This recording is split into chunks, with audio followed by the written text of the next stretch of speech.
हर हर महादेव साथियों, KSG coaching के YouTube channel में आपका फिर से स्वागत है। और चूँकि आधुनिक भारत का इतिहास हम पढ़ रहे थे, तो इसी क्रम में आज पार्ट 2 में हम अध्ययन करेंगे हिंदुस्तान में डचों का आगमन। डच हॉलैंड वासी थे, तो इनका आगमन हिंदुस्तान में कैसे हुआ, कैसे इन्होंने अपना प्रचार प्रसार किया और उसके बाद में किस प्रकार ये भारत से बाहर गए। तो अगर पहले यात्री की बात की जाए तो लोकेंटन था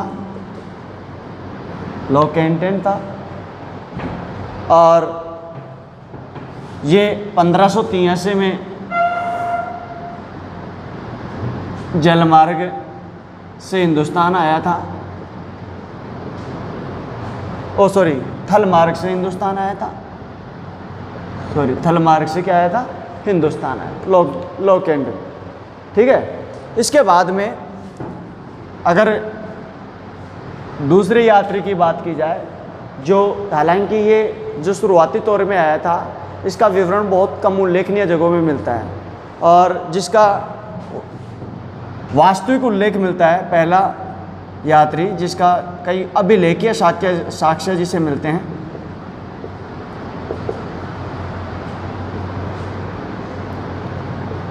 उसका नाम था हस्तमान। वो 1596 में भारत में आया। Francis Day हस्तमान।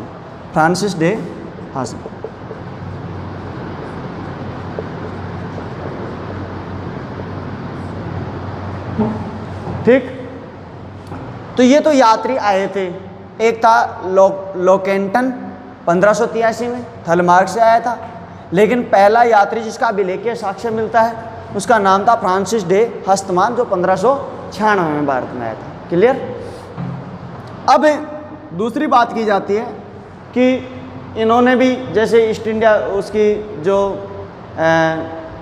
पुर्तगाली कंपनी की स्थापना हुई, इसी प्रकार इनकी कंपनी जो थी, कंपनी की स्थापना वो इन्होंने की 1602 में। कब की थी? 1602 में। और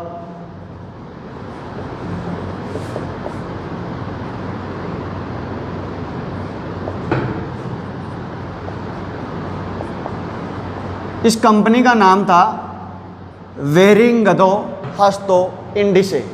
वेरिंगदो हस्तो इंडिसे, ये डच कंपनी का नाम है। कौन सी कंपनी का नाम है? Dutch company. तो डच कंपनी का नाम क्या था? वेरिंगदो हस्तो इंडिसे। क्लियर। इस कंपनी का नाम ये था।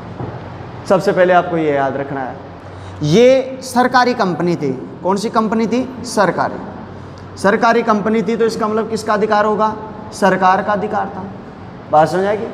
और इसे 21 वर्षों तक भारत में व्यापार करने का अधिकार मिला था। 21 वर्षों तक भारत में व्यापार करने का क्या मिला? अधिकार मिला। क्लियर। अब साहब, कंपनी की स्थापना हो गई। कंपनी की स्थापना होती है तो कंपनी यानी एक समूह होता है, एक गुट होता है, और वो वहाँ पुर्तगाल अपने डच में वहाँ कर रहे हैं अपने, लेकिन हॉलैंड में कर रहे हैं इसकी स्थापना। अब यहाँ से हिंदुस्तान में आएगी। कहाँ आएगी? हिंदुस्तान। और हिंदुस्तान में आके फिर अपना मुख्यालय स्थापित करेगी। बात समझ आ रही है। अभी पैसा इकट्ठा हुआ है, लोग इकट्ठे हुए हैं, कंपनी खड़ी हुई है, लेकिन इसे धरातल पे कहाँ खड़ी करेंगे? तो ये फैक्ट्री लगाएंगे इसकी। तो इसकी जो पहली फैक्ट्री लगी, उस फैक्ट्री की स्थापना हुई 1605 में। और 1605 में कहाँ हुई? मछलीपट्टनम में। कहाँ हुई थी? मछलीपट्टनम। और मछलीपट्टनम कहाँ है? आंध्र प्रदेश में। मछलीपट्टनम कहाँ है? आंध्र प्रदेश में। तो डचों की पहली फैक्ट्री की स्थापना कहाँ हुई थी? मछलीपट्टनम में। ये तुम्हारे को याद रखना है, मछलीपट्टनम, क्योंकि मछलीपट्टनम इसकी पहली क्या थी? व्यापारिक कोठी थी। पहली व्यापारिक कोठी थी। बात समझ आएगी। अच्छा, इसके बाद में क्या करते हैं कि जब ये यहाँ पे आते हैं उसी दौरान 1605 में ही जो हॉलैंड वासी थे इसने ओम्बिया को जीता। ओम्बिया को जीता किससे? पुर्तगालियों से।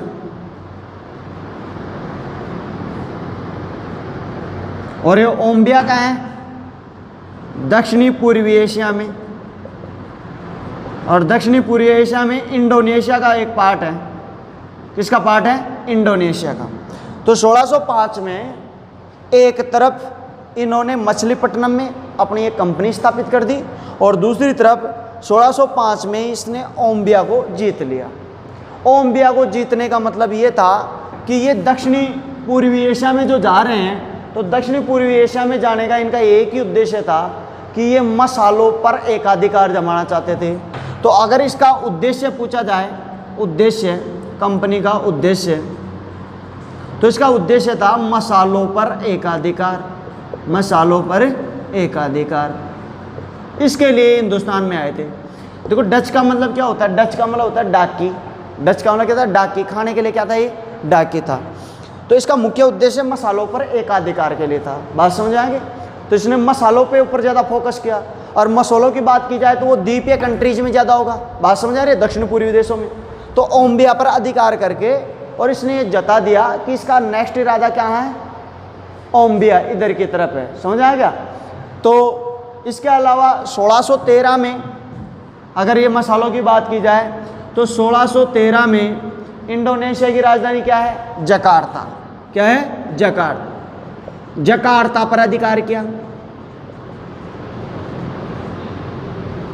जकार्ता पर क्या किया? अधिकार। और उसका नाम बैटविया किया। क्या किया? बैटविया। बैटविया। बैटविया नाम किया किसका? जकार्ता का। और जकार्ता पर क्या कर लिया? अधिकार कर लिया। ये तुम्हारे को याद रखना है। इसके अलावा यहीं पे इसने 1641 में इसने पुर्तगालियों से मलक्का छीना। पुर्तगालियों से मलक्का छीना। मलक्का का, अब देखो मलक्का मैंने कल वाले एपिसोड में बताया था आपको। मलक्का कहाँ था? ये तुम्हारा मलेशिया और इंडोनेशिया का जो सुमात्रा जीव है, बाली, जावा और सुमात्रा, इसके बीच में क्या था? मलक्का। तो एक तरफ तो देखो 1605 में ओम्बिया, पुर्तगालियों से क्या छीन लिया? ओम्बिया। फिर इसके बाद में 1683 में जकार्ता पर अधिकार कर लिया, इंडोनेशिया की राजधानी पर।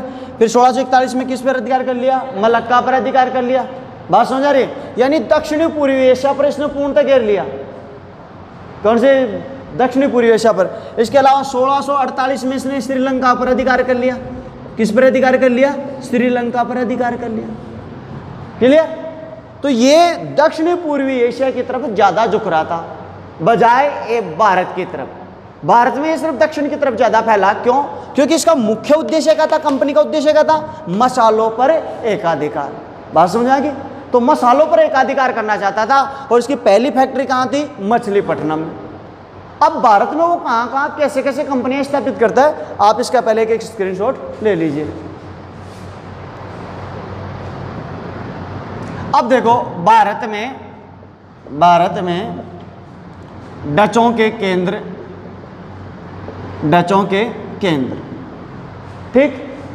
जैसे पुर्तगालियों का जो सेंटर था वो कौन था? गोवा। कौन था? गोवा। उन्होंने कहाँ से राज किया था? गोवा में राज किया था।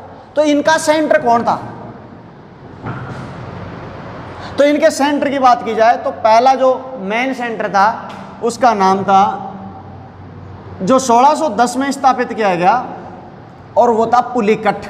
क्या था? पुलिकट। और पुलिकट कहाँ पड़ता है? तमिलनाडु में। कहाँ पड़ता है? तमिलनाडु में। और यहाँ इन्होंने अपना एक किला बनाया जिसका नाम था गैलड्रिया का किला। कौन सा किला? गैलड्रिया का किला। और इस किले की किलेबंदी की। क्या की? किलेबंदी की।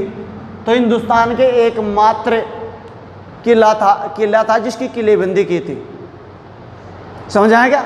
हालांकि किला एक और इन्होंने बनाया था, एक और किला इसने बनाया था, वो 1653 में किया था, और वो चिनसुरा में। कौन से सुरा में? चिनसुरा। और उस किले का नाम था गेस्ताबुस, गेस्ताबुस का किला।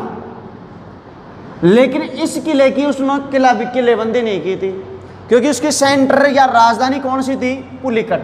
कौन सी थी? पुलिकट। पुलिकट 1690 तक रहती है इसका सेंटर।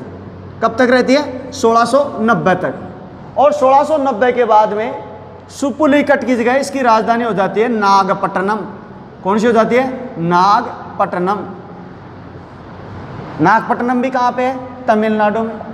तो हालांकि किले तो इन्होंने दो बनाए थे, एक गैलरिया का किला और एक गेस्ताबुस का किला, लेकिन इन्होंने केवल अपनी राजधानी जो किलेबंदी जहाँ की थी वो ये थी। बात समझ आ गई? इसके अलावा इनका जो सेंटर था, इन्होंने सूरत में एक फैक्ट्री खोली, फैक्ट्रियाँ खोली सब जगह 1616। बात समझ आ रही है? इसके अलावा बंगाल में जो पहली फैक्ट्री थी, बंगाल की पहली फैक्ट्री वो खोली थी पीपली में। कहाँ खोली थी? पीपली।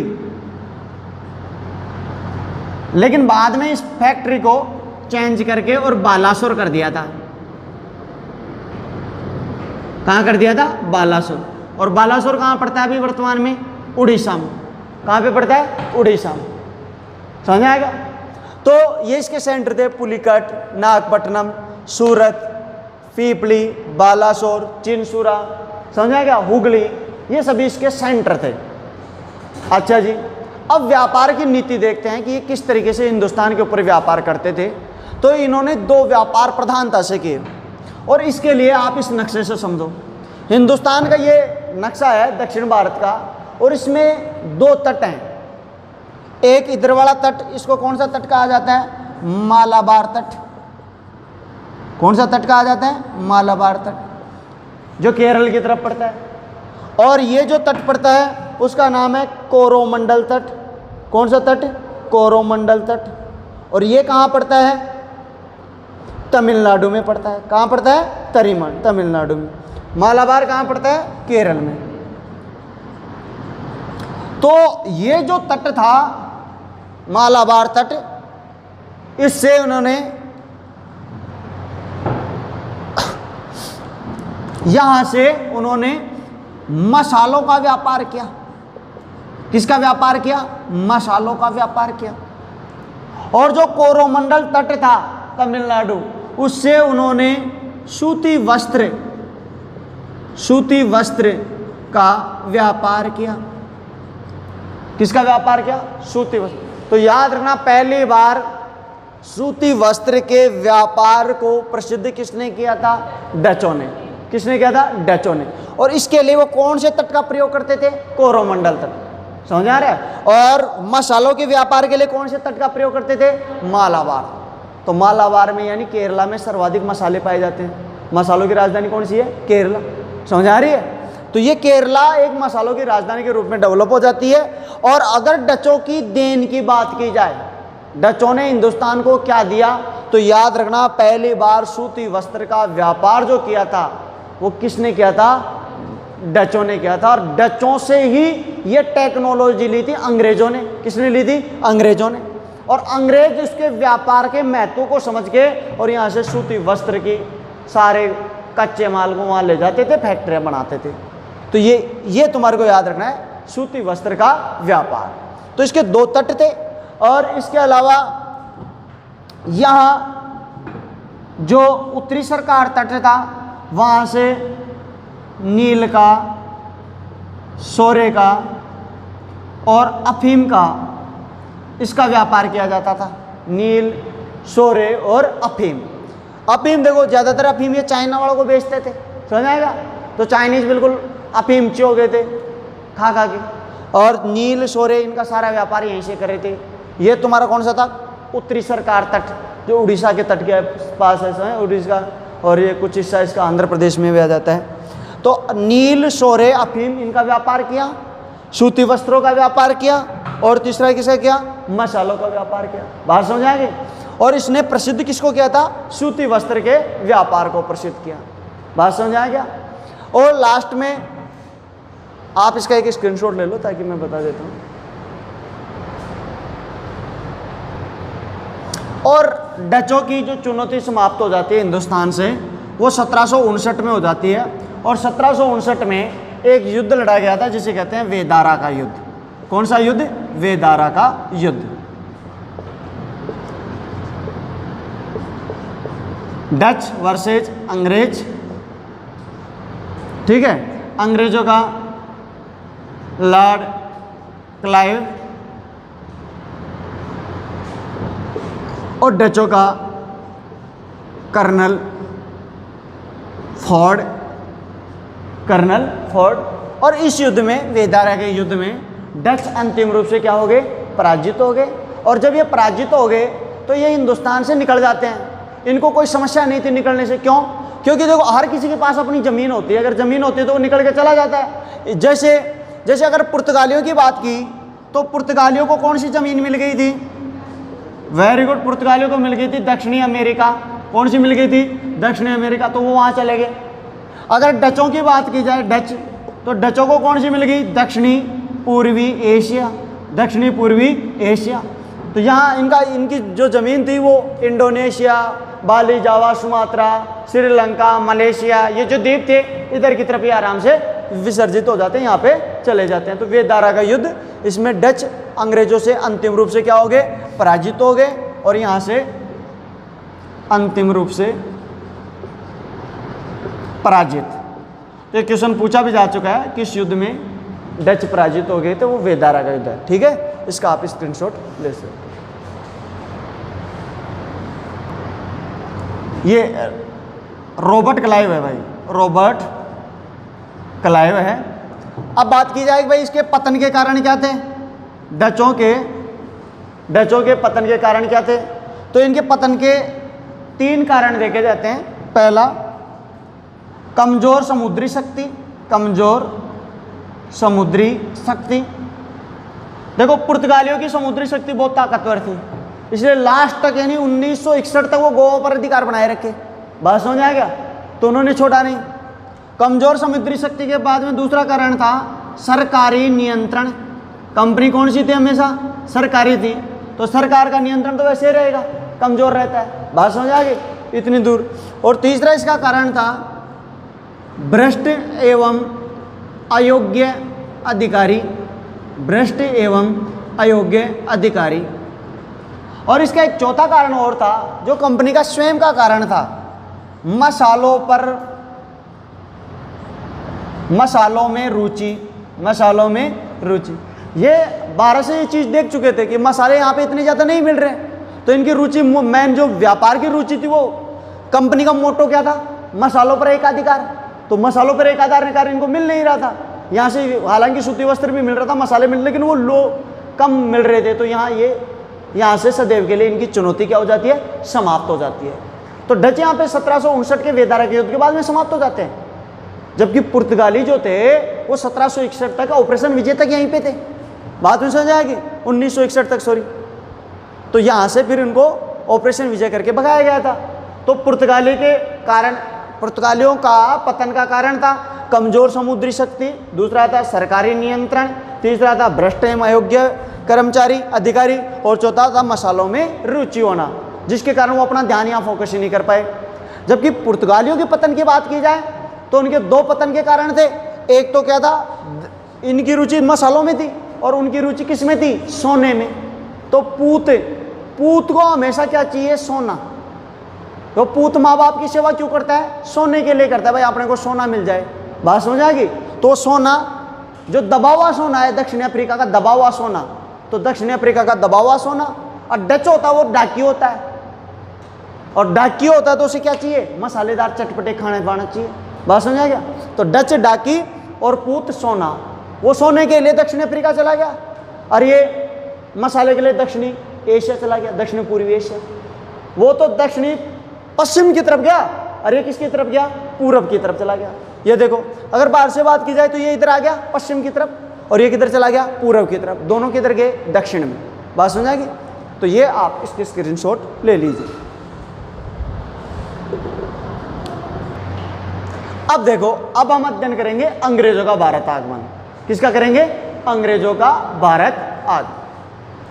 तो सबसे पहले देखो हम एक क्रमबद्ध तरीके से चल रहे हैं। कौन सा क्रमबद्ध तरीका है कि सबसे पहले कौन आया, फिर उसके बाद में दूसरा देख रहे हैं कंपनी की स्थापना, कंपनी का नाम, स्थापना कहाँ हुई, किसने की, सरकार ने की या निजी आदमियों ने की, फिर वो कंपनी भारत में कब आई, भारत में उसकी पहली व्यापारिक कोटि कौन सी थी, फिर उसके बाद में भारत में उसने अपना केंद्र कौन सा बनाया, सेंटर कौन सा बनाया, फिर उसने भारत में व्यापार किस चीज़ का किया, और फिर उसके बाद में भारत में व्यापार करने के अतिरिक्त वो अन्य देशों से कैसे संबंध रहे, अन्य विदेशी शक्तियों से कैसे लड़ी, वो भारत में कैसे संबंध बने, और लास्ट में उसके पतन के कारण किस प्रकार वो भारत में चुनौती समाप्त होती है। ये क्रमबद्ध तरीके से हम इसका अध्ययन कर रहे हैं। बात समझ आ गई?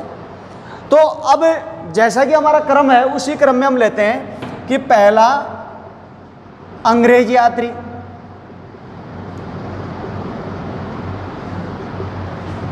और वो था फिंच। कौन था? फिंच। और फिंच आया था 1587 और 1587 से 1591 तक ये हिंदुस्तान में रहा। अब देखो 1587 से 1591 की अगर बात की जाए तो बताओ ये 3 साल हिंदुस्तान में जब 4 साल रहता है तो उस टाइम हिंदुस्तान का शासक कौन था? अकबर। कौन था? अकबर। अब बताओ अकबर की राजधानी कौन सी थी? आगरा। कौन सी थी? आगरा। तो ये आगरा में रहा। कहाँ रहा? आगरा में रहा। और ये सूरत में व्यापार करने की अनुमति लेने आया था। सूरत में व्यापार करने की, सूरत में व्यापार करने की अनुमति लेने के लिए आया, लेकिन अकबर ने अनुमति नहीं दी। अनुमति नहीं दी। बात समझ आ गई? पहला आदमी ये आपको याद रखना है। दूसरा अगर यात्री की बात की जाए तो उसका नाम था जॉन मिंडेल हॉल, और ये हिंदुस्तान में आया था 1599 में। कब आया था? 1599 में। अब बताओ मेरे को 1599 में आएगा, उस टाइम हिंदुस्तान का बादशाह कौन था? अकबर। कौन था? अकबर। और अकबर ने उसे व्यापार करने की अनुमति दी। उसे व्यापार करने की अनुमति दी। और कहाँ व्यापार करने की अनुमति दी? सूरत में। और कितने साल के लिए? 7 वर्ष के लिए। तो पहला अंग्रेज जिसे व्यापार करने की अनुमति दी गई थी उसका नाम था जॉन मिंडेल हॉल। बात समझ आ गई? आपने अभी तक यही पढ़ा होगा कि साहब पहली बार हॉकिंस आता है, उसे वो नहीं मिलती, फिर सर टॉम्सरो आता है, टॉम्सरो को जहांगीर देता है। वो कंपनी आगमन के बाद की कहानी है। हिंदुस्तान में जो कंपनी आती है उसके आगमन के बाद की कहानी है। ये कंपनी के आगमन से पहले की कहानी है। बात समझ आ गई? तो अगर अंग्रेजों की बात की जाए तो पहला यात्री था फिंच, दूसरा था जॉन मिंडेल हॉल। बात समझ आ गई? अब साहब इस घटना के बाद में, इसके बाद में 31 दिसंबर की बात है 1599 को इंग्लैंड में एक कंपनी की स्थापना होती है। उस कंपनी का नाम था the governor and company of merchant of London trading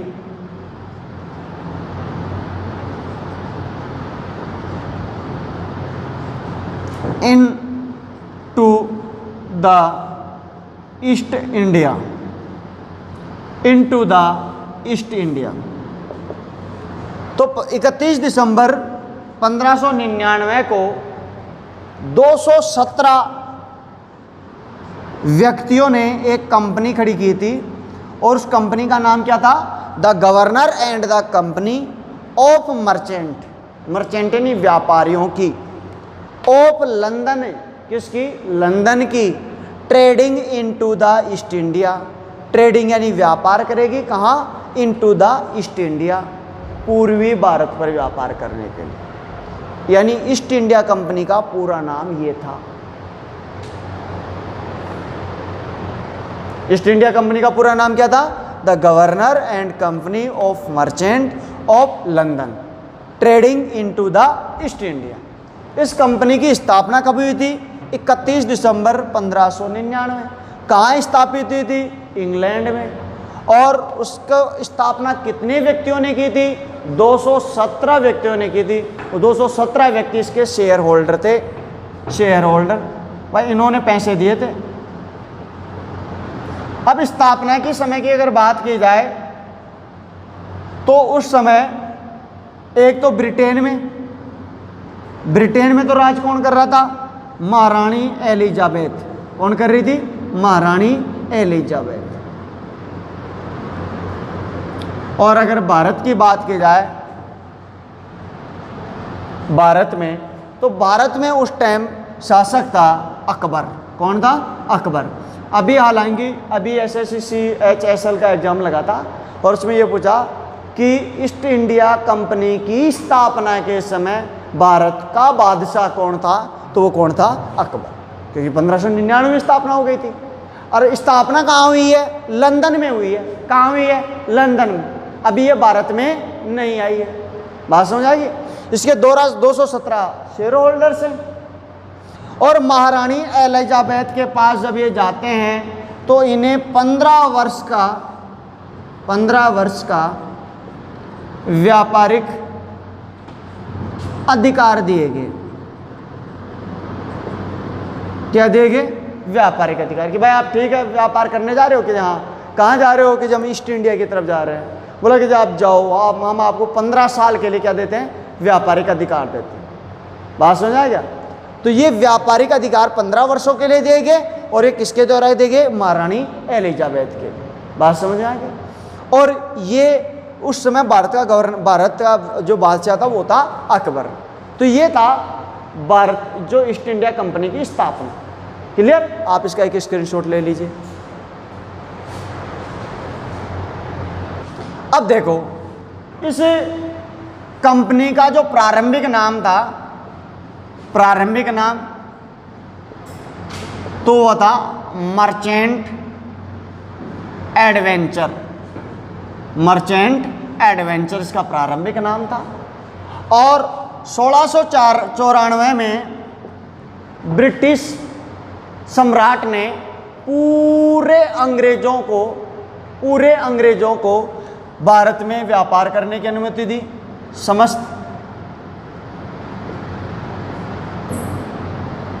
समस्त नागरिकों को भारत में व्यापार करने की अनुमति दी।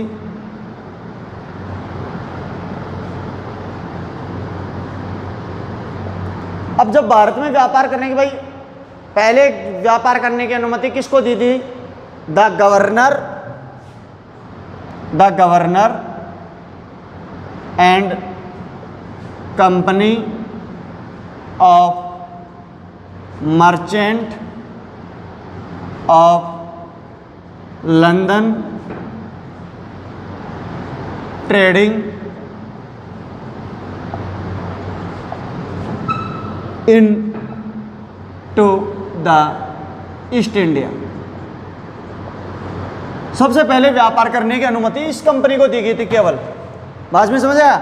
इस कंपनी का वास्तविक नाम क्या था, मर्चेंट एडवेंचर। इस कंपनी का पहला नाम यह था। बात समझ आएगी। और इसके शेयर होल्डर कितने थे, 217 आदमी इसमें जुड़े हुए थे। तो किस प्रकार ये 217 आदमी पूरे हिंदुस्तान के ऊपर राज करते हैं उसकी कहानी बता रहा हूँ। तो 1694 में, हालांकि इसको बाद में, पहले इसको 15 साल का अधिकार मिला। कितने साल का अधिकार मिला, 15 साल का अधिकार मिला। भाई 15 साल के लिए आप अधिकार कर लो। फिर 15 साल के बाद में 20 वर्ष का अधिकार मिला। फिर उसके बाद में 20 वर्ष का। तो 20 वर्ष ऐसे बढ़ा रहे थे। बात समझ आ गई। जब भी 15 साल पूरा होता ये सम्राट के पास जाते कि सब हम व्यापार कर रहे हैं, कि ठीक है 20 साल और कर लो आप वहाँ पे। फिर 20 साल और कर लो। यानी सरकार अनुमति दे रही है। किसकी सरकार अनुमति दे रही है? ब्रिटेन की सरकार अनुमति दे रही है। बात समझ आ गई? तो यहाँ 15 साल के लिए अधिकार किया था, बाद में 20 साल। तो इन्होंने क्या किया कि भाई 1599 में इसकी स्थापना हुई थी, तो इन्होंने 1694 में यानी लगभग 100 साल बाद में ये बोला भाई कोई भी भारतीय, कोई भी जो ब्रिटिश नागरिक है वो भारत में क्या कर सकता है? व्यापार कर सकता है।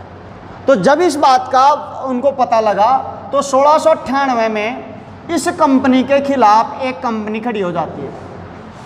अन्य नागरिक मिलकर एक और कंपनी खड़ी कर ली, और जब एक और कंपनी खड़ी हो गई तो दोनों कंपनियों के मध्य मुकाबला होता है, और जब मुकाबला होता है तो फिर ये व्यापार कमज़ोर पड़ता है, और 1708-9 में इन दोनों कंपनियों ने मिलकर एक नई कंपनी बना ली, और ईस्ट इंडिया कंपनी का नाम बन गया, द गवर्नर जो था the united company of merchant of London trading in to the East India. बात समझाएंगे?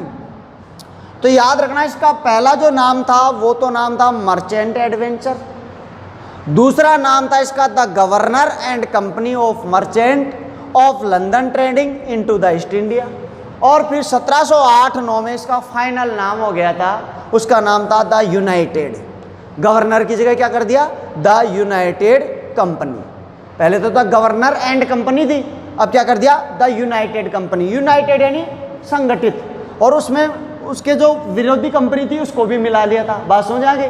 तो अब अंग्रेजों की शक्ति क्या हो गई थी? इकट्ठी हो गई थी। बात समझ आ गई? अब साहब ये तो था कंपनी का नाम और उसकी स्थापना, नाम और इसकी स्थापना। अब दूसरा देखते हैं उद्देश्य। भाई कंपनी का आई है तो कोई ना कोई उद्देश्य भी होगा। तो डचों की कंपनी का उद्देश्य क्या था? मसालों का व्यापार, मसालों का व्यापार, और इसका था व्यापार ना कि युद्ध, ना कि युद्ध। इनका उद्देश्य था हमारा उद्देश्य व्यापार है, युद्ध नहीं। ये इनका प्रसिद्ध लोगो क्या था कि हमारा उद्देश्य व्यापार था, युद्ध नहीं। ये बार बार ये डायलॉग मारते थे कि हमारा उद्देश्य क्या है? व्यापार करना है, युद्ध करना नहीं है। तो व्यापार करना इनका मुख्य उद्देश्य था, ये तुम्हारे को याद रखना है। क्लियर? अब साहब ये कंपनी खुल गई, और ये कंपनी कहाँ पे है? अभी लंदन में है। इसके 217 आदमी भी वहाँ हैं, और 217 आदमी किस प्रकार पूरे हिंदुस्तान को जीत लेते हैं, ये हिंदुस्तान की कमजोरी भी आपको बताते हैं अभी। तो सबसे पहले अब देखो, अब सम्राट जेम्स प्रथम ने अपना एक राजदूत भेजा, और वो राजदूत किसके पास भेजा? उस समय मुगल सम्राट था, उसका नाम था जहांगीर। क्या नाम था? जहांगीर।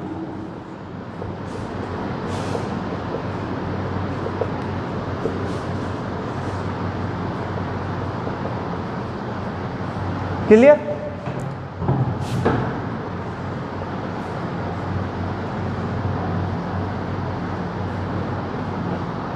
तो जहांगीर के दरबार में पहला जो यात्री है, पहला जो राजदूत आया था, उस राजदूत का नाम क्या था? मैंने पहले भी अभी आपको बताया था, जहांगीर के दरबार में आया था, क्या था? John Hawkins. क्या था? Sir John Hawkins.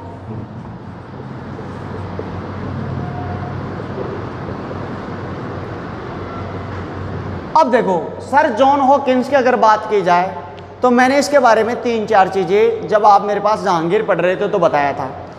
क्या क्या बताई थी? पहली बात, आगरा में रुका।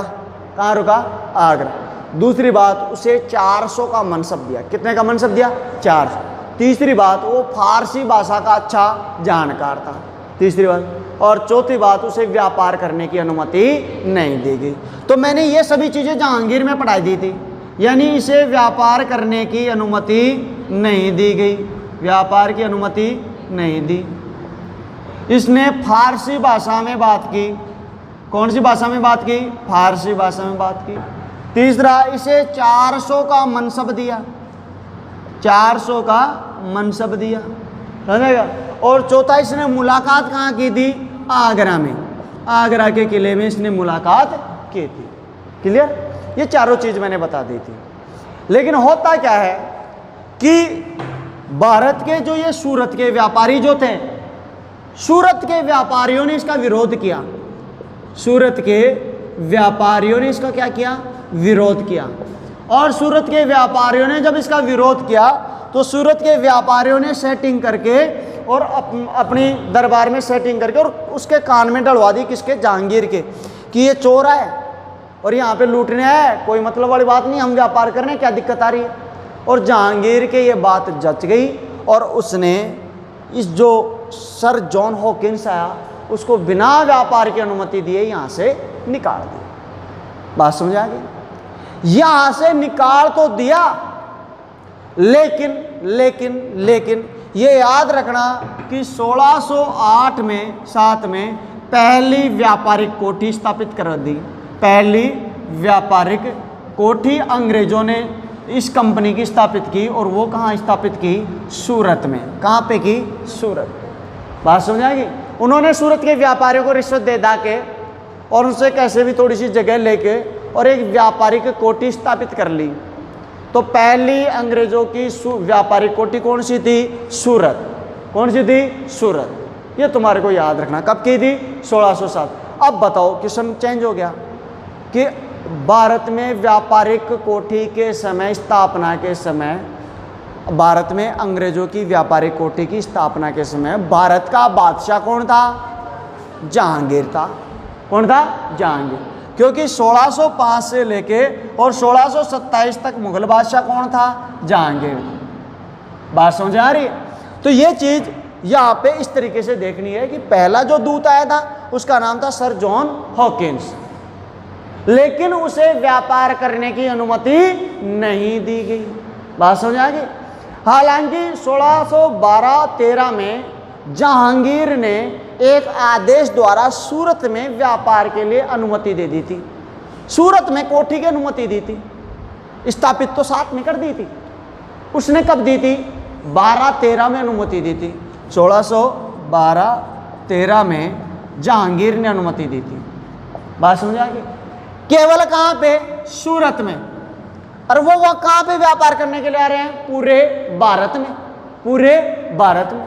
बात समझ आ रही? तो साहब अब जब ये मामला बिगड़ गया तो इसके बाद में फिर दूसरा दूत भेजा जाता है।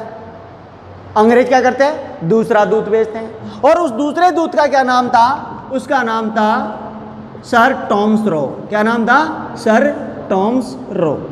और सर टॉमस रो जो था वो जहांगीर से मुलाकात करता है, और जहांगीर से मुलाकात वो कहाँ पे करता है? अजमेर के किले में। कहाँ करता है? अजमेर के किले में। क्योंकि उस दौरान अजमेर जो जहांगीर था वो अजमेर आया हुआ था। क्यों? क्योंकि महाराणा प्रताप की मृत्यु के बाद में उसका पुत्र अमर सिंह था। कौन था? राणा अमर सिंह। तो अमर सिंह को दबा के कैसे भी संधि करना चाहता था, समझ आएगा? तो यहाँ पे वो जो था, क्या नाम है, 1611 में ये जहांगीर अपनी पूरी सेना के साथ अजमेर के किले में आ जाता है, और उसका बेटा खुर्रम जो था वो अमर सिंह का विद्रोह दबा रहा था। तो ये किसकी सहायता से मिला? सर टॉमस रो किसकी सहायता से मिला? खुर्रम की सहायता से मिला। किसकी सहायता से मिला? खुर्रम। और खुर्रम की सहायता से जब ये मिला तो इसे व्यापार करने की अनुमति मिल गई। 1611 में इसको यहाँ पे आ गया था, उसमें इसकी मुलाकात हुई थी और यहाँ इसको व्यापार करने की अनुमति मिल जाती है। तो देखो सर टॉमस रो को आपको ऐसे याद रखना है। वो रोने लग गया, साहब मेरे को तो व्यापार करने में की अनुमति दे दो, नहीं दोगे तो मैं कैसे वापस जाऊँगा। तो उसे व्यापार करने की अनुमति मिल गई। हॉकिंस और टॉमस रो, इनको रट लेना है। हॉकिंस पहला दूत था और सर टॉमस रो दूसरा दूत था। बात समझेगी? हॉकिंस को व्यापार करने की अनुमति नहीं मिली थी और सर टॉमस रो को व्यापार करने की अनुमति मिल गई थी। हॉकिंस ने व्यापार करने मिला था उसको आगरा में, और हॉकिंस टॉम्सरो कहाँ मिला था? अजमेर के किले में। बात समझिए। सर जॉन हॉकिंस सूरत के व्यापारियों के सहयोग से मिला था, और ये जो था सर टॉम्सरो वो खुर्रम के सहयोग से मिला था। किसके सहयोग से मिला था? खुर्रम के से। अगर सर जॉन हॉकिंस की बात की जाए तो ये 1707 में भारत में आया था, और ये इसकी बात की जाए तो ये 1611 में भारत में आया था। समझ में आ गया? तो ये आपको याद रखना, आप इसका एक स्क्रीनशॉट ले सकते। देखो अभी 2-3 चीज़ों को मैंने बताया, इनको एक ढंग से याद रखना। कैसे भाई? 1608 में कौन आया? John Hawkins. कौन आया? John Hawkins. और ये किससे मिला? जहांगीर से। किससे मिला? जहांगीर से। कहाँ मिला? आगरा में। इसे कितने का मनसब दिया? 400 का मनसब दिया, और इसे जागीर भी दी, रहने के लिए क्या दी? जागीर भी दी। और इसने फारसी भाषा में बात की।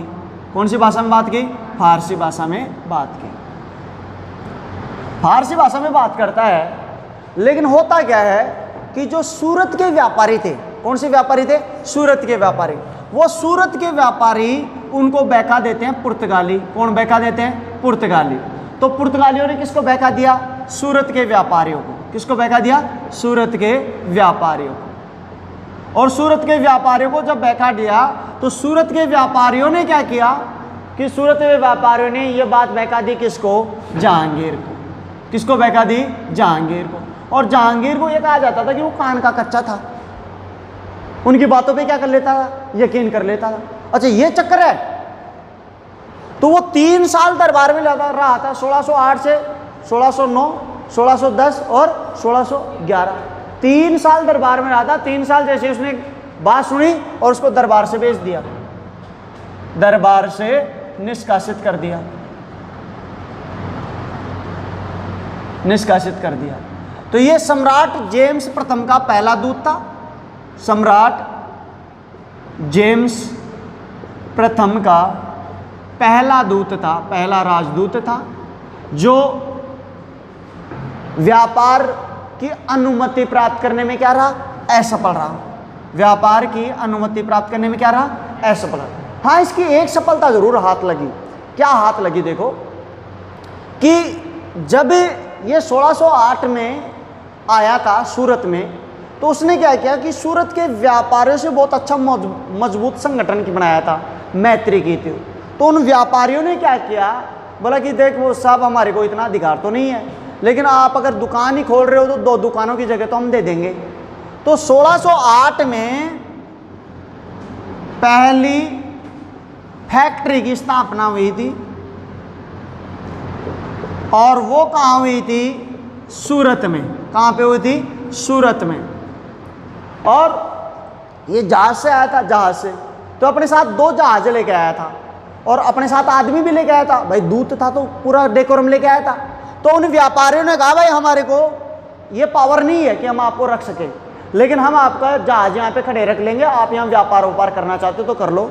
तो पहली फैक्ट्री सूरत में 1608 में हुई थी, और अपने साथ जो 2 जहाज लेके आया था, कौन? Captain Hawkins. कौन लेके आया था?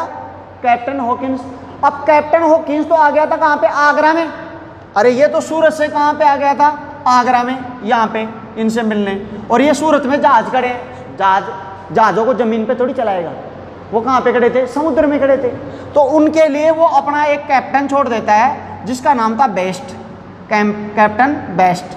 तो कैप्टन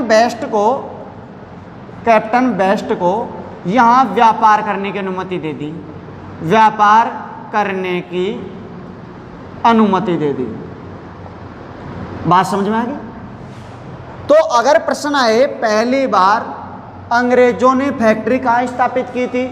सूरत में। और यहाँ कौन था? कैप्टन बेस्ट था। किसका सहयोग, किसका मित्र था, किसका असिस्टेंट था? जॉन हॉकिंस का असिस्टेंट था। और ये अनुमति किसने दी थी? सूरत के व्यापारियों ने। किसने दी थी? सूरत के व्यापारियों ने अनुमति दी थी। बात समझ आ गई? अभी तक मुगल बादशाह ने अनुमति नहीं दी थी। क्लियर? तो इसके बाद में 1611 में मछलीपट्टनम में पहली वैधानिक फैक्ट्री की स्थापना की गई, वैधानिक फैक्ट्री। अब मछलीपट्टनम की बात की जाए तो ये पड़ता है आंध्र प्रदेश में। मछलीपट्टनम कहाँ पड़ता है? आंध्र प्रदेश में। और आंध्र प्रदेश में अलग राजा होता था, बात समझ आ गई, और वहां के राजा ने यहाँ कंपनी खोलने की अनुमति दे दी। तो अगर क्वेश्चन आए अंग्रेजों की पहली वैधानिक कोठी कौन सी थी, तो मछलीपट्टनम थी।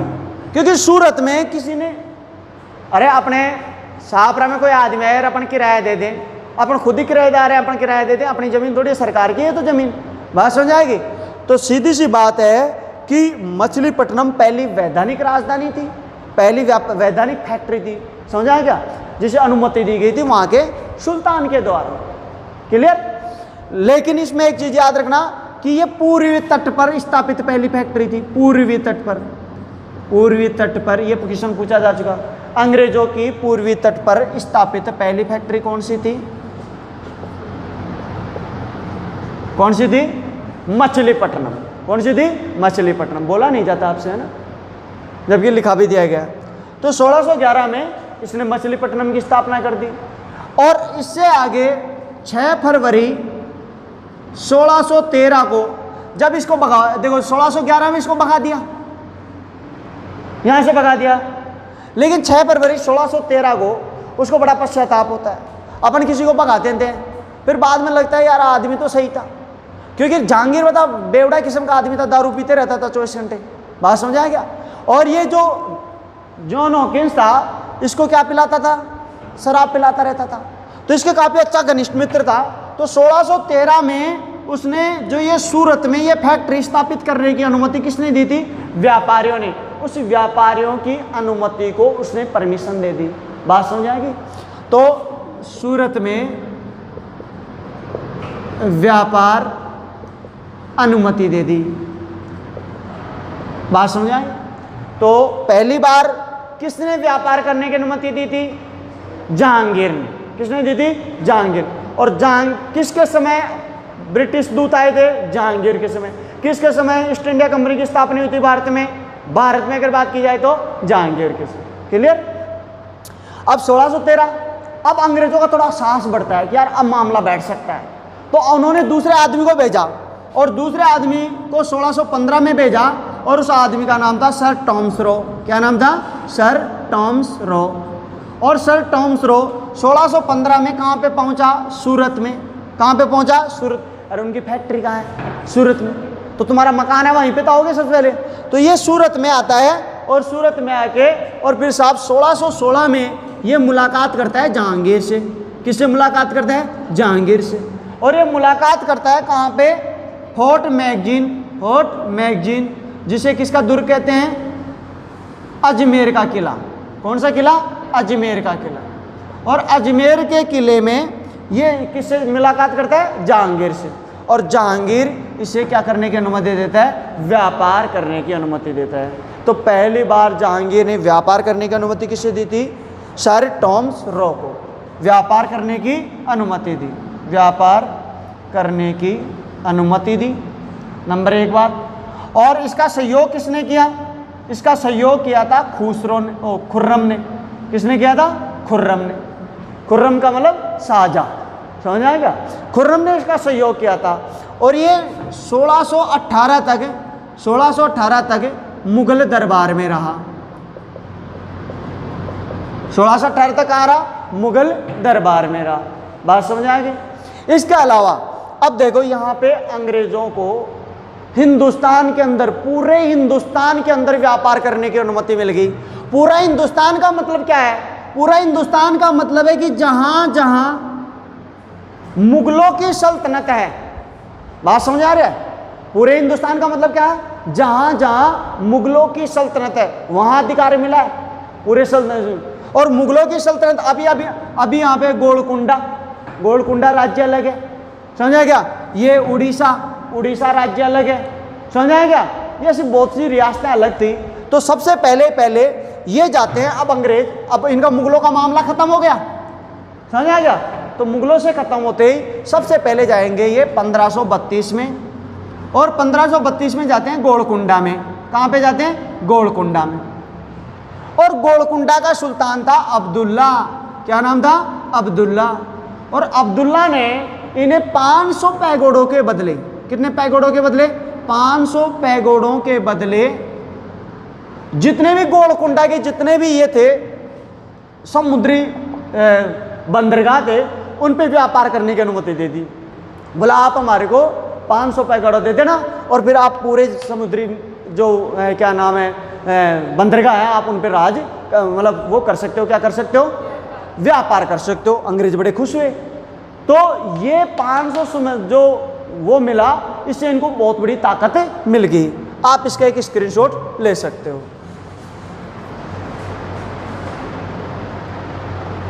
अब देखो, अब इन्होंने 1632 में किससे अनुमति ले ली? गोलकुंडा से। किससे ले ली? गोलकुंडा से। ये 1532 नहीं है, 1632 है। 1600 में तो स्थापना भी है, समझा क्या? तो 1632 में गोलकुंडा के सुल्तान से उन्होंने क्या ले ली? अनुमति ले ली। 1632 में लेते। अब देखो 1633 में, 32 के बाद में 33 और गोलकुंडा में ले लिया, तो अब कहाँ पे जाएंगे? उड़ीसा। कहाँ गए? उड़ीसा। और उड़ीसा में प्रमुख केंद्र कौन सा था? बालासोर। कौन सा था? बालासोर। तो बालासोर में अपनी फैक्ट्री स्थापित कर दी। बात समझ आ रही? अब ये धीरे धीरे धीरे धीरे धीरे धीरे आगे की तरफ चलेंगे। अब देखो, ये देखो, ये नक्शा आप यहाँ पर बना लो। ये उड़ीसा, ये उड़ीसा के बाद में ये गोलकुंडा, और गोलकुंडा के बाद में नीचे चले जाते हैं, समझ आएगा? तो इसके बाद में 1639, और 1639 में चंद्रगिरी। चंद्रगिरी के शासक से इनका एजेंट जाके मिलता है। बात समझाइए? अंग्रेजों के एजेंट जाके मिलते हैं। जो सबसे इंटेलिजेंट होता था उसको मिलने के लिए भेजते थे कि आप कैसे भी जाके अपना वहाँ पे लाइजिंग स्थापित करो और उनसे अनुमति ले लो। तो उस एजेंट का नाम था फ्रांसिस डे जाके मिलता है चंद्रगिरी के शासक से। और चंद्रगिरी के शासक से जब जाके मिलता है तो चंद्रगिरी का शासक इनको एक जगह दे देता है, और उस जगह की जगह उसे मद्रास की स्थापना की। किसकी स्थापना की? मद्रास की स्थापना की। तो मद्रास की स्थापना किसने की थी? Francis day. और यहाँ पे एक किले का निर्माण कराया जिसका नाम था सेंट फोर्ट जॉर्ज।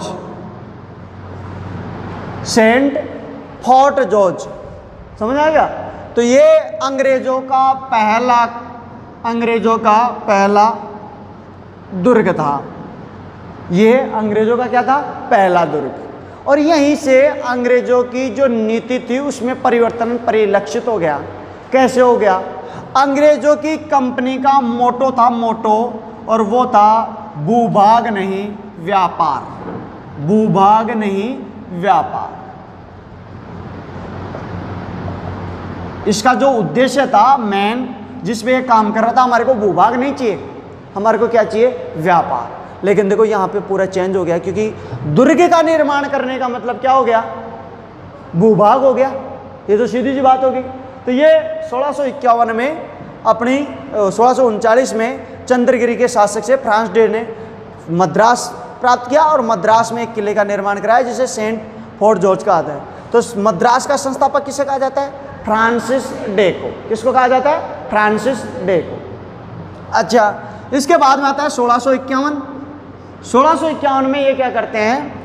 एक अंग्रेज डॉक्टर था जिसका नाम था बोटन। क्या नाम था? बोटन। बोटन ने क्या किया कि बंगाल का गवर्नर था, बंगाल का गवर्नर, और उसका नाम था शाह शुजा। क्या नाम था? शाह शुजा। बंगाल के गवर्नर का क्या नाम था? शाह शुजा। आपने देखा होगा, मैंने औरंगजेब जब जहांगीर पढ़ाए हैं तो जहांगीर में मैंने शाहजहाँ पढ़ाए हैं, तो उनके 4 बेटों का नाम मैंने लिखाया है। क्या? एक का नाम था दारा, एक का नाम था मुराद, एक का नाम था शाह शुजा, और एक का था औरंगजेब। 4 बेटों जब उसको पढ़ाया था, आपको थोड़ा सा याद हो तो मैंने कहा था शाह शुजा जो था वो बंगाल का गवर्नर था। तो ये किसका बेटा था? जहांगीर का बेटा, शाहजहाँ का बेटा। किसका बेटा था? शाहजहाँ का बेटा। तो इसके हरम की औरत का इलाज कर देता है। इसके डॉक्टर बोटन था, उसके हरम की औरत का क्या कर देता है, इलाज कर देता है। और इस इलाज से वो बड़ा खुश होता है, और इस इलाज से खुश होके और वो उन्हें एक ऑफर देता है कि आप 3,000 रुपये वार्षिक शुल्क के बदले बंगाल में व्यापार कर सकते हो। किस में व्यापार कर सकते हो, बंगाल में व्यापार कर सकते हो। बात समझ आ रही है। अब इन्हें व्यापार करने की बंगाल में अनुमति मिल गई। याद रखना, राजा जो होता था वो स्पेशली अपने जो राजकुमार होते थे उनके क्षेत्रों में अनुमति नहीं देता था, और वो कहता था भाई आप वहाँ पे जाओ, उनसे पूछ लो अगर उनको कोई दिक्कत नहीं हो तो। समझ आ गया, क्योंकि वो उसके सबसे अहम रियासत होती थी। क्लियर। तो 3,000 रुपये वार्षिक आय के बदले। और 1651 में ही हुगली में पहली व्यापारिक कोठी स्थापित की। व्यापारिक कोठी स्थापित की। देखो आपको एक चीज याद रखनी है, क्या कि व्यापारिक कोठी हुगली ज़्यादा इंपॉर्टेंट इसलिए है क्योंकि बाद में चलकर अंग्रेजों की जो राजधानी बनेगी वो कलकत्ता बनेगी। कौन सी बनेगी, कलकत्ता। तो अपने को ध्यान सिर्फ कलकत्ता का ही करना है, बाकी सब चीज़ों को चाहे छोड़ दो, चाहे मद्रास को भी छोड़ दो, चाहे बम्बई को भी छोड़ दो। बम्बई से भी अपने कोई मिले, जैसे बम्बई की स्टोरी तो बस इतनी सी रखेगी, क्या है कि साहब 1600, मैंने आपको पहले बताया था 1661 की अगर बात की जाए तो सम्राट चार्ल्स द्वितीय की शादी किसके साथ हुई थी, कैथरीन के साथ हुई थी। कैथरीन ब्रेंगजा, उसके साथ शादी हुई थी। ये पुर्तगाली राजकुमारी थी। कौन थी, पुर्तगाली राजकुमारी।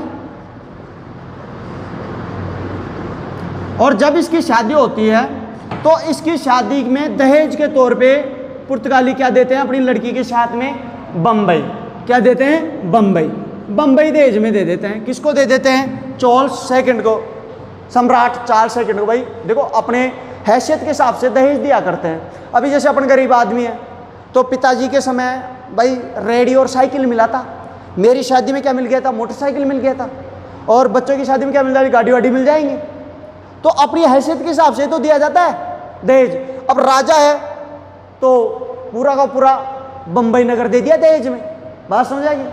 अब इसका कोई काम तो आता नहीं था, तो इसने क्या किया कि 1668 में इस जो जमीन थी बेकार ही पड़ी थी। ये पूरी जो जमीन थी वो क्या पड़ी थी, बेकार पड़ी थी। तो गेराल्ड आंगियार को किराए पर दी। इसके लिए इसमें क्या किया, भाई जमीन अभी खाली पड़ा है, कोई मकान खाली पड़ा है, कोई रह ना रहा, तो उसको अपने किराए पे चला देते हैं, थोड़ा पैसा आ जाएगा। तो 10 पाउंड वार्षिक शुल्क के बदले इसको गेराल्ड आंगियार को, मतलब कंपनी को, किसको, कंपनी को दे दिया। भाई कंपनी को कहा भाई 10 रुपये हम आपको दे देंगे। 10 रुपये नहीं है, 10 पाउंड है। पाउंड स्टर्लिंग वहाँ की मुद्रा है, कहाँ की, ब्रिटेन की। और जैसे मैंने कहा पैगोडा, तो पैगोडा कहाँ का है, गोलकुंडा का। जहाँ की मुद्रा होगी वहीं की बात होगी। समझ आया क्या। जैसे बंगाल में मैंने लिखा है रुपया, तो जहाँ की जो मुद्रा होगी उसका नाम ले रहा हूँ मैं बार बार। तो उसने कहा कि 10 पाउंड के बदले हम आपको ये दे देते हैं। अब इन्होंने क्या किया, गेराल्ड आंगियार ने क्या किया कि 1669 में बम्बई की स्थापना कर दी। किसकी स्थापना कर ली, बम्बई की स्थापना कर ली। तो देखो अपने 2 क्वेश्चन हो गए, एक तो मद्रास की स्थापना फ्रांसिस डे, और बम्बई की स्थापना गेराल्ड आंगियार। समझाएगा कौन था, गेराल्ड आंगियार। क्लियर। अच्छा, अब इसके बाद में कि साहब 1669 में इसने स्थापना तो कर दी बम्बई की, लेकिन बम्बई का राज्य कौन चलाए, तो इसके बदले बम्बई में पहला वो स्थापित किया जाता है, कौन, गवर्नर। और पहला बम्बई का गवर्नर कौन था 1670 में, चार्ल्स आयर। कौन था, चार्ल्स आयर। तो ये, अब इसके अलावा हुगली की बात की जाए तो यहाँ ये जितने भी था, हुगली हुआ, मछलीपट्टनम हुआ, बालासोर हुआ, यानी अंग्रेजों के ये जितने भी किले थे, हुगली, बालासोर, मछलीपट्टनम, चंद्रगिरी, ये जितने भी थे ना, इनका केंद्र क्या बना दिया? मद्रास का किला, सेंट फोर्ट जॉर्ज। बात समझेगी भाई? ये इनका केंद्र कौन सा बना दिया? Saint Fort George. भाई पूर्वी जो भी हैं इनका तो ये किला बन जाएगा, यहाँ किला बना लिया आगे। अरे एक किला कहाँ बना लिया? मुंबई में। तो इधर ये सूरत, ये इनका सेंटर कहाँ बना लेंगे? बंबई में। कहाँ बना लेंगे? बंबई में। समझा क्या? तो दो की स्थापना कर ली, एक तो कर ली मद्रास और दूसरी कौन सी कर ली? बंबई। तो देखो दो सेंटर बन गए, मद्रास और बंबई। अब क्या बचा? कलकत्ता। क्या बचा? कलकत्ता। तो अब कलकत्ता से पहले एक चीज देखते हैं, आप इसका एक स्क्रीनशॉट ले लो।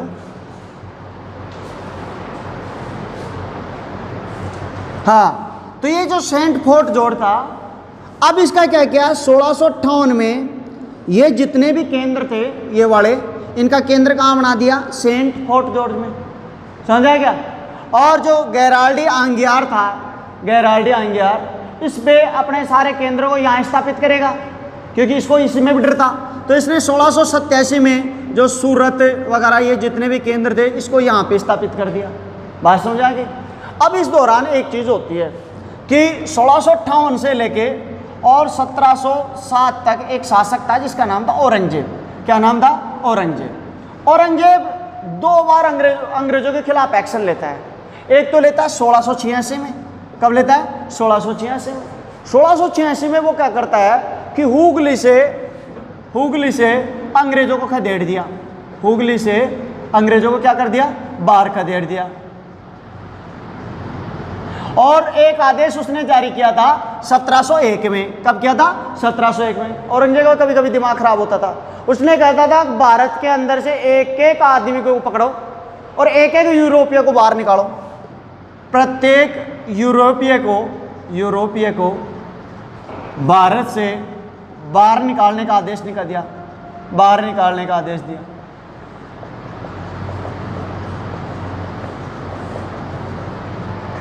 बात समझ आ रही है? लेकिन देखो ये हो नहीं पाता। बात समझ आ रही है? ये आदेश लागू तो कर देता है, आदेश जारी तो कर दिया, लेकिन जो आदेश लागू नहीं हो सकता उसे बहुत दिक्कत आ रही है, क्योंकि वो वहाँ नीचे दक्षिण में लड़ रहा था। अभी औरंगजेब नीचे दक्कन में क्या कर रहा था? लड़ रहा था, तो इसे लागू नहीं कर पाया। तो दो बार इनके खिलाफ एक्शन ले गई थी। क्लियर? अब देखो 1690 में एक खतरनाक अंग्रेज आता है जिसका नाम था जोब चारनाक। जोब चारनाक की अगर बात की जाए तो उसने क्या किया? 1698-99 में ये सतनाती प्लस कलकत्ता प्लस गोविंदपुरा इसकी जागीर खरीद ली। इसकी जागीर खरीद ली और इसकी जागीर खरीद के और 12,000 रुपये प्रति वर्ष किराया दिया। बात समझ आ रही है? और यहाँ पे इसने एक नया नगर बसाया। इस नगर का नाम था कलकत्ता। क्या नाम था? कलकत्ता। और कलकत्ता में फोर्ट विलियम की स्थापना की। किसकी स्थापना की? फोर्ट विलियम की। तो देखो 3 नगर बसा दिए अपन ने, कलकत्ता। और कलकत्ता की स्थापना कब की थी? 1698-99 में। किसने की थी? जोब चारनाक ने की थी। बात समझ आ रही? जोब चारनाक ने की। 1687 में बंबई ने औरंगजेब से इसकी किलेबंदी की मांग की। बोला कि हमारे को परेशान कर रहे हैं। कौन परेशान कर रहे हैं? मराठा। कौन परेशान कर रहे हैं? मराठा। तो मराठा का नाम लेके और किलेबंदी की मांग की, लेकिन किलेबंदी की अनुमति नहीं देता है। तो देखो अंग्रेजों के किलों की बात की जाए तो एक तो सेंट फोर्ट जॉर्ज, ठीक, एक फोर्ट विलियम्स। तो याद रखना कलकत्ता का संस्थापक कौन है? जोब चारनाक। मुंबई का संस्थापक कौन है? गैराल्डी आंगियार। गैराल्डी आंगियार, और मद्रास का कौन है? Francis day, Francis day. Clear?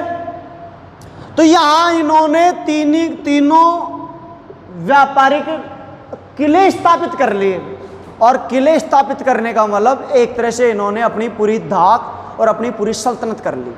और इस सल्तनत का जो आखिरी चरण होता है वो होता है 1715 में। कब होता है? 1715।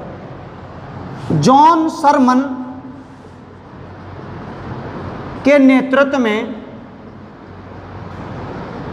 एक दल फर्रुखसियर के पास आया। उस टाइम हिंदुस्तान का भारत का जो बादशाह था, मुगल बादशाह, उसका नाम क्या था? फर्रुखसियर। फर्रुखसियर के दरबार में आया।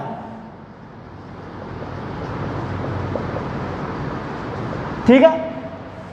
अब उस टाइम फर्रुखसियर बड़ी गंभीर बीमारी से पीड़ित था। तो उस टाइम क्या होता है कि इस जो जॉन सरमन का जो दल था उसमें एक डॉक्टर था, उसका नाम था डॉक्टर हेलमिंटन। क्या नाम था? डॉक्टर हेलमिंटन। और डॉक्टर हेलमिंटन ने जो फर्रुखसियर का लाइलाज बीमारी थी उसका इलाज कर दिया।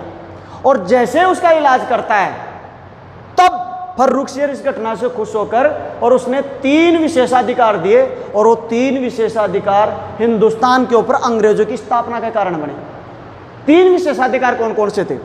पहला उन्होंने विशेषाधिकार दिया कि बंगाल में 3000 रुपये वार्षिक शुल्क के बदले कर मुक्त व्यापार करोगे। क्या करोगे?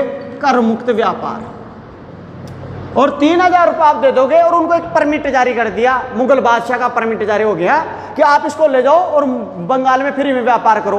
अंग्रेज इस परमिट का जब दुरुपयोग करेंगे तब बंगाल का नवाब शुजाउद्दौला उससे लड़ाई होगी, और किस प्रकार वो अगले वाले एपिसोड में देखेंगे। बात समझ आएगी? तो यहां ये पहला चीज।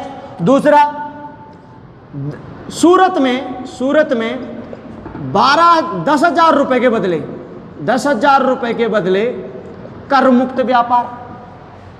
सूरत में कितने रुपए देने पड़ेंगे आपको? 10,000 रुपए। तो वहां पे भी आपको क्या कर दिया? कर मुक्त।